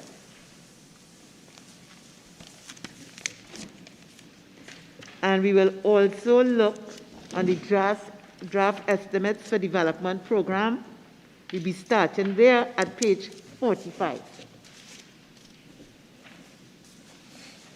What's up? Right. No, we're on the same page. Right. Good, thank you. Head 17, Personnel Department, $55,947,000. I will now invite the Minister of Public Administration to make a brief opening statement, not exceeding 5 minutes. Thank you, Madam Chair. The Personnel Department is responsible for determining and advising on pay and terms and conditions of employment for employees of the public service, estimated to be around 90,000 workers.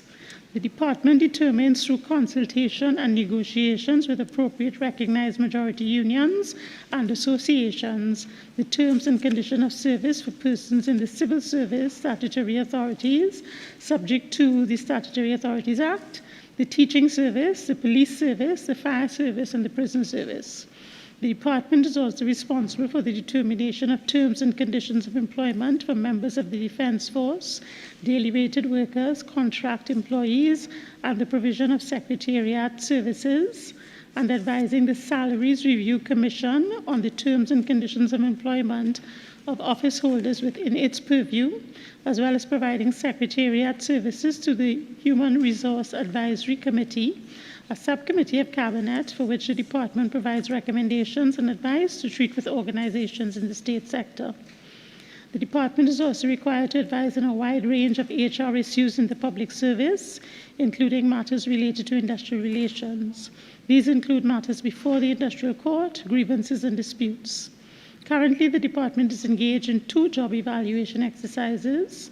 One is for office holders within the purview of the Salaries Review Commission, and one for officers within the Civil Service, Tobago House of Assembly, and statutory authorities, subject to the Statutory Authorities Act.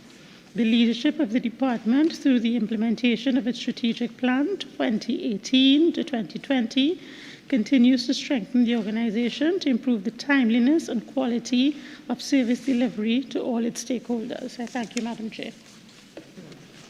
Thank you, Minister. Honorable members, the question is that the sum of $55,947,000 for Head 17 Personnel Department stand part of the schedule. Honorable members, the sum of $55,947,000 for Head 17 Personnel Department is comprised of monies proposed for expenditure under the following subheads and items to be found in the draft estimates of recurrent expenditure and the draft estimates of the development program. We shall now proceed to consider the draft estimates of recurrent expenditure. Subhead 01, Personnel Expenditure, Item 001, General Administration. Member for Princess Town.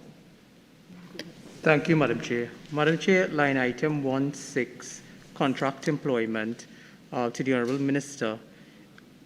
On the last... We had paid 78. 78? 78. Yes. And you are? On page 78, ma'am. Okay. So, welcome. And I know it might be a bit late in the day for all of us.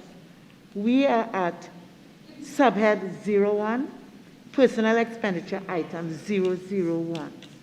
Oh, right, I skipped ahead, okay, sorry, ma'am. I'll give you an opportunity to find your way with us. Member for Cuba South. Thank you very much, Madam Chair. Minister, in relation to an earlier issue I had raised, I will return to it. With respect to your allocation of $11.9 million approximately in relation to salaries and cost of living, I ask the question in the context of, do you have an adequate complement of staff, taking into consideration the commitment given by the Minister of Finance as it relates to commence negotiations for outstanding collective agreements in the public sector for 2022? As with all ministries within the government, we do have some vacancies and we would like to get them filled, but we are committed to getting the work done. We have been waiting on the instructions from the Minister of Finance with respect to this matter, so the CPO is ready to proceed. So the CPO has its full complement of... I just indicated their vacancies. They are vacant. But the CPO will put in the necessary effort that is required to get the work done. All right, and could you tell us, or would you be in a position to tell us how many negotiations are there outstanding for the office of the Chief Personnel Officer to address in 2022? I'm unable to say that at this time. Would you commit to collaborating with the Minister of Finance as it relates to ensuring that this meeting gets that list, and for what periods that are outstanding? Both. Madam Chairman, I have already told the member for Cuba South, when the Minister of Public Admin was not here, that I will present a comprehensive list of all outstanding collective agreements in the public sector. So he's being mischievous. I'm not being mischievous. Okay, I just so want you to... Member for Cuba North. Member for Cuba North. Member for Cuba South, I'll invite you and the Minister of Finance to have a little discussion at the back of the days. Thank you, Madam Chair. To the Honourable Minister, line item 05, Government Contribution to NIS. The actual spend for this line item in 2020 was $2.5 million. However, the estimate and the revised estimate was in the vicinity of 800,000, 856,000 as in terms of the revised estimate. Can the Honourable Minister advise the significant difference in the actual spend of 2020 and the revised estimates of 2021?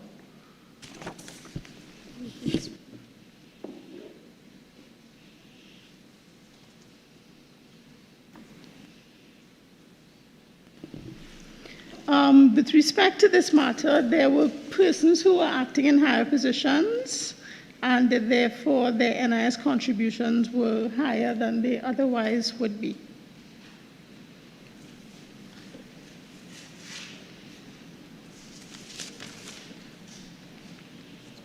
Subhead 02, Goods and Services, item 001, General Administration, and I think I could now invite Member for Princeton.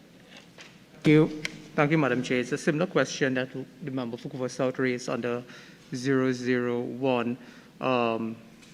With respect to line item 16, contract employment, Minister, the question in terms of the announcements made by the Honourable Minister of Finance in his budget statement regarding outstanding wage negotiations, under line item 16, contract employment, there doesn't seem to be any shift. Is there a full complement of staff at the personnel department at this point in time? Madam Chair, I think I already answered that question, and the answer is no, there's not a full complement. There are vacancies within the division. Would the Honourable Minister be kind enough to identify these vacancies?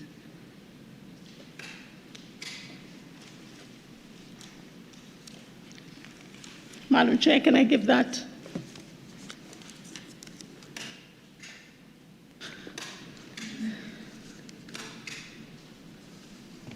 The total number of contract staff, 70. The total number of establishment staff, 186.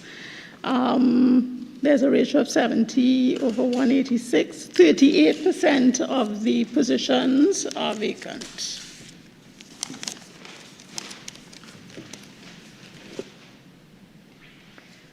Subhead 03, minor equipment purchases, item 001. Subhead 04, current transfers and subsidies, item 007.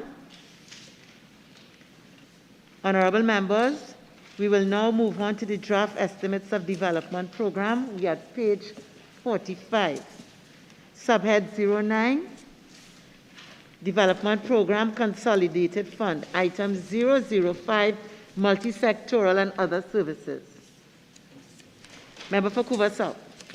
Thank you, Minister. Under 034, conduct of a job evaluation classification exercise in respect of the prison services of Trinidad and Tobago.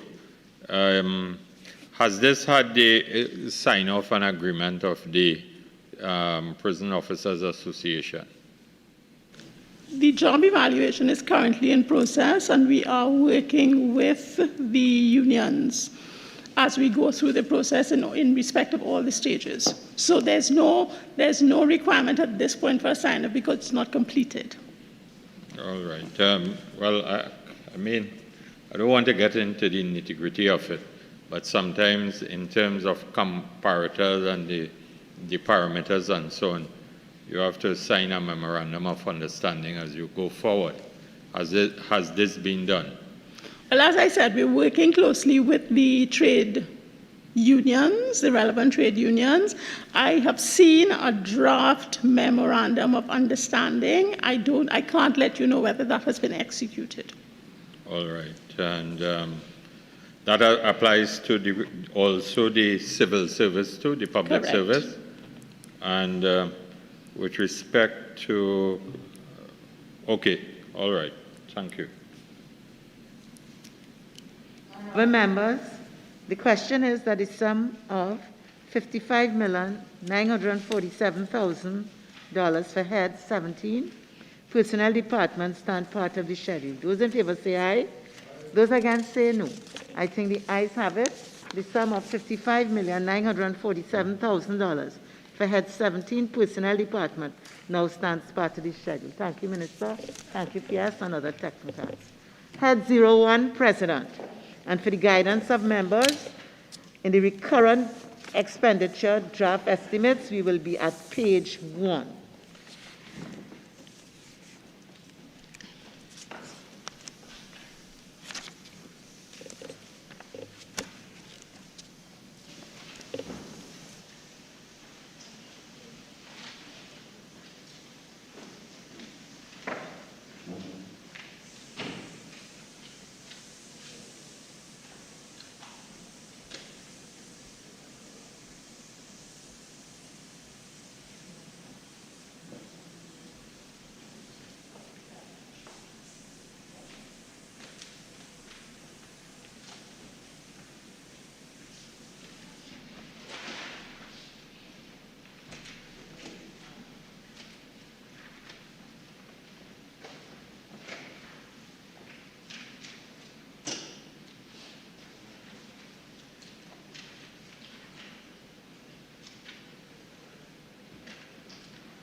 One, President, $16,679,970. I will now invite the Minister of Finance to make a brief opening statement, not exceeding 5 minutes. Minister. Thank you. The President of the Republic, the Office of the President of the Republic, provides administrative support to Her Excellency the President. The various items of expenditure provide allocations for personal expenditure, goods and services, and other items of expenditure, all designed to support the projects and programs and responsibilities of the Office of the President. Her Excellency has the responsibility for the appointment of a number of independent commissions and also for the management, the overall supervision and management of the Office of the President. Thank you, Minister. Honorable members, the sum of $16,679,970 for Head 01, President, is comprised of monies proposed for expenditure under the following subheads and items to be found in the draft estimates of recurrent expenditure. We shall now proceed to consider the draft estimates of recurrent expenditure. Subhead 01, Personal Expenditure, Item 001, General Administration. Subhead 02, Goods and Services, Item 001, General Administration. Member for Barataria Sano. Thank you very much, Madam Chair. Madam Chair, on line item 23, which is found on page 2.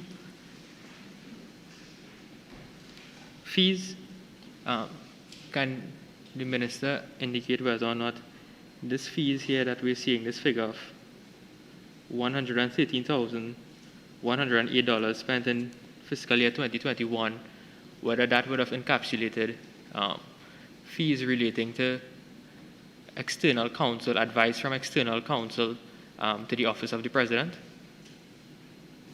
Correct me if I'm not mistaken, you said 108, but it's 113. Are you on the correct line item? I'm looking at fiscal year 2021, Minister, the revised estimate. Yes, 113,108. Yeah, 113,108. Okay, that is for fees for membership in various websites and for legal fees if required. Minister, can you indicate or advise us meeting whether or not Her Excellency's office would have sought legal advice for the last fiscal year? And if so, how much of this $113,000 was spent on legal fees? I don't have that information at hand, but that can be got for you. That can? For you. I appreciate it. On line item 66, hosting of conferences, seminars, and other functions, I see there's a sum of $1.2 million being allocated for fiscal 2022. Is this line item also inclusive of Her Excellency hosting the Honorable Prime Minister for meetings to keep Her Excellency up to date with regards to the affairs of Trinidad and Tobago? Absolutely not, and that should be obvious. It doesn't include. It does not. It says Does not include any conferences, seminars, meetings on the and 12th of other August. functions. Okay, no meetings on the 12th of August? Conferences, Member for Cuba seminars, South. and other functions. Member for Cuba South. Thank you very much, Madam Chair. Minister, under 16 contract employment, there's an allocation of approximately $2.8 million. Could we get a breakdown of how many contract officers and their respective classification or job descriptions at the Office of the President?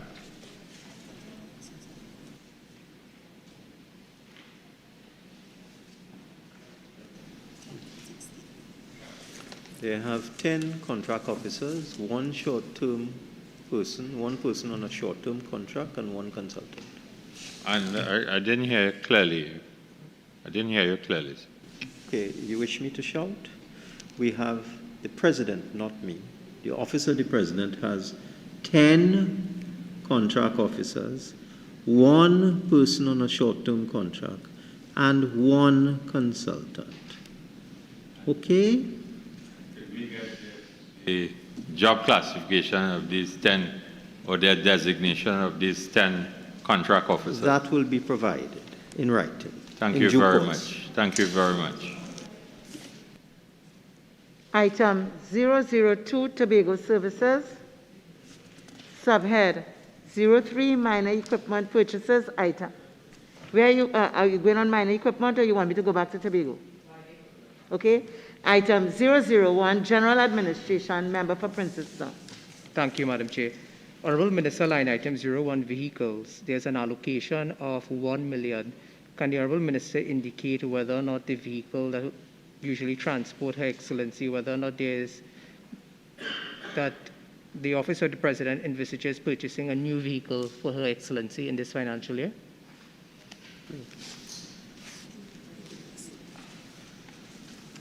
Okay. Could you repeat the question, please? The question is, with respect to this allocation, whether or not the Office of the President envisages changing the vehicle for the exclusive use of Her Excellency in this financial year. 1 million has been allocated here.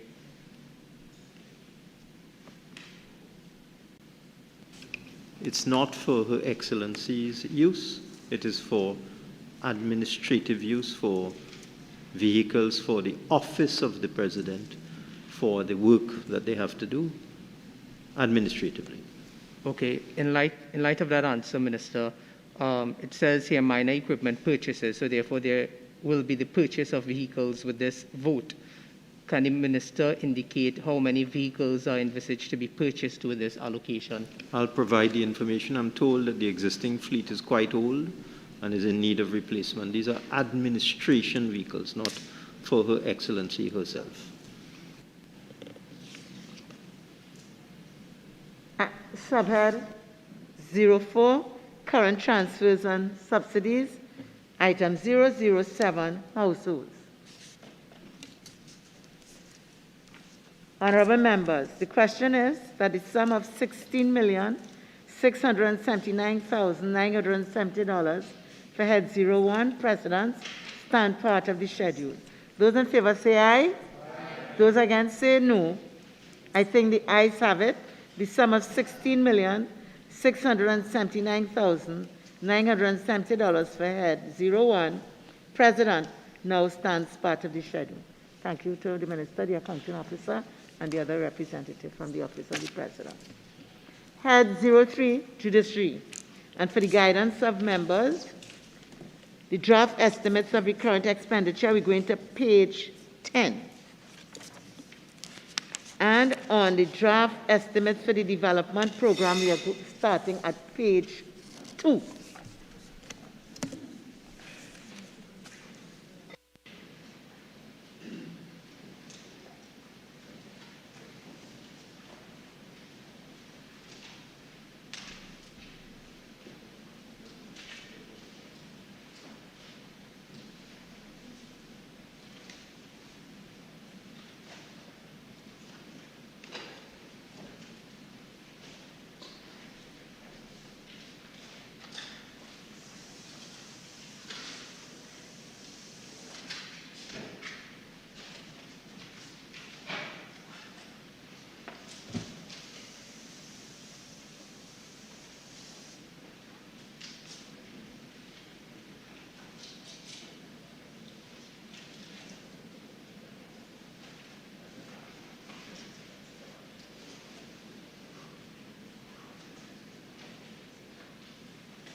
Judiciary, $419,192,100. I will now invite the Attorney General and Minister of Legal Affairs to make a brief opening statement, not exceeding 5 minutes. Thank you, Madam Chair. Madam Chair, the judiciary is at the cusp of some major steps which have been long in purchase with a great amount of work. And it gives me great pleasure to publicly salute the leadership of the Honorable Chief Justice, Mr. Justice Ivor Archie, and the entire administrative staff of the judiciary. Madam Chair, it is no secret that the judiciary has, in the last few years, led the charge on digitization. Whilst many thought that virtual courts were a thing to be found only on television and in cinema, it is now an experience which all of us can expound upon and celebrate, as the judiciary was caught without a step missing when the pandemic descended. This came about as a result of a significant amount of legislative, administrative, and process reform, including the technological improvements at the judiciary for all of its platforms: TT Gym, TT Gems, Court Pay, virtual courts, the criminal proceedings rules, the civil proceedings rules, the family proceedings rules, the children's proceedings rules, the amendments done to the probate division, the filing and facilitation that is now online and 24 hours a day, have taken the judiciary into a different sphere. This has been brought to life, in particular, by the Family and Children Division and by the Criminal Division, as there has been a retrofitting equally of the Civil Division without legislative structure necessarily. The two former divisions created have allowed for the judiciary effectively to increase its rate of disposition. And, Madam Speaker, Madam Chair, it is not lost upon the country that the improvement in the number of masters, the inclusion of registrars into the magistracy, the simplification of districts, the simplification of divisions, has resulted in an identification of caseload that is now managed in a very aggressive and leading-edge way. Our judiciary stands as a shining example of progress built upon the maxim of plant and machinery, people, processes, and law. Madam Speaker, Madam Chair, the summary of expenditure before us now is one which will be the subject of further discussion when we get to the mid-year review, because there is before us the intended proclamation of the abolition of preliminary inquiries, earmarked for the 2nd of January 2022. The courts are being aggressively outfitted in a number of places, at Waterfront Tower D, and importantly, in the East, where the jury courts are being structured as well, to meet with the life of the judiciary in the time of pandemic, with a very careful eye on the disposition of criminal matters. It is for that reason, Madam Speaker, Madam Chair, that we will at the mid-year be asking the Ministry of Finance to consider in particular matters concerning contract employment and other positions which we recognize at this point were not capable of being calculated in full form just yet. Madam Chair, I make myself available with the assistance of Mr. Jerome Mark to my left to answer the questions that this committee may have. Honourable members, the question is that the sum of $419,192,100 for head 03, Judiciary, stand part of the schedule. Honourable members, the sum of $419,192,100 for head 03, Judiciary, is comprised of monies proposed for expenditure under the following subheads and items to be found in the draft estimates of recurrent expenditure and the draft estimates of the development program. We shall now proceed to consider the draft estimates of recurrent expenditure. Subhead 01, Personal Expenditure, Item 001, Judiciary, Trinidad. Item 002, Judiciary, Tobago. Subhead 02, Goods and Services, item 001, Judiciary, Trinidad. Item 002, Judiciary, Tobago. Subhead 03, Minor Equipment Purchases, item 001, Judiciary, Trinidad. Subhead 04, Current Transfers and Subsidies, item 002, Commonwealth Bodies. Item 007, Households. Item 009, Other Transfers. Item 011, Transfers to State Enterprises. Honorable members, we will now move on to the draft estimates of the development program. Subhead 09, Development Program, Consolidated Fund, item 005, Multi-sectoral and Other Services.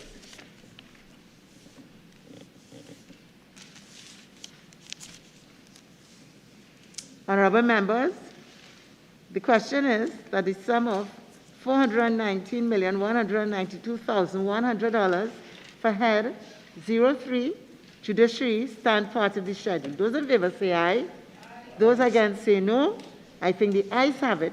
The sum of $419,192,100 for head 03, Judiciary, now stands part of the schedule.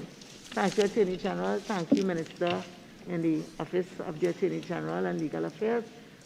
Thank you, the representatives of Judiciary. Okay, so, honorable members, we have completed the 8 items as set out for today.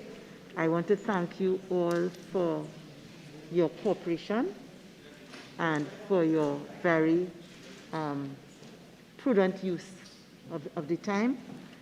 Hopefully we'll be able to maintain this for the other 4 days left. And hopefully some of our misdirected energies would now be curbed in going forward. So I want to thank you all. I wish you all a pleasant evening and a safe journey home. See you tomorrow. This meeting of the Standing Finance Committee is suspended to Tuesday, the 12th day of October, 2021 at 10 a.m.